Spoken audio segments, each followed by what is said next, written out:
মঙ্গলবার বিকেল থেকে নিখোঁজ শ্রীরামপুরের কানাইপুরের কিশোরী কোথায় গেল বিশেষভাবে সক্ষম এই মেয়ে হন্যে পরিবার। আনা হয় পুলিশ কুকুর, পুকুরে জাল ফেলে ডুবুরি নামিয়েও হদিশ মেলেনি। পরিবারের সঙ্গে কথা চন্দননগরের পুলিশ কমিশনারের।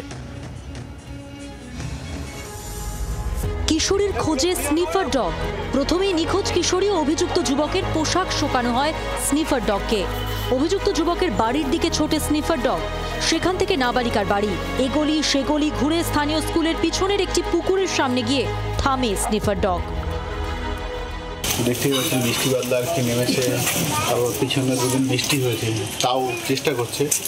অবলা পশু তো করে গেল, যেদিকে লিড নিয়ে যাচ্ছে বা যেখানে ফলো করছে আমরা সেখানে যেখানে যাচ্ছি সেগুলো খুঁজে দেখছি। এরপরই জাল ফেলা হয় পুকুরে, নামানো হয় ডুবুরি। দফায় দফায় ঘটনাস্থলে যান পুলিশের উচ্চপদস্থ কর্তারা।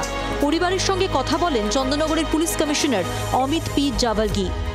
আমাদের কাছে রিপোর্ট আছে কি she is also mentally and physically handicap. সেই অবস্থায় ও বাড়ি থেকে পাওয়া যাচ্ছে না। বাবা মা এবং স্থানীয় যারা আছে একজনের উপরে সন্দেহ করছেন সেই লোকটি বাড়িতে নেই। আমরা কিছু তথ্য পেয়েছি, সে তথ্য নিয়ে আমরা এলাকা খুঁজছি। জানিয়েছেন যে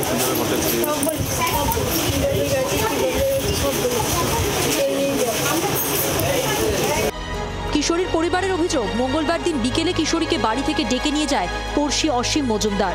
পরিবারের দাবি, পরে মদ্যপ অবস্থায় অসীম বলে নাবালিকাকে সে মেরে পুঁতে দিয়েছে। আর এরপর থেকেই বেপাত্তা অভিযুক্ত।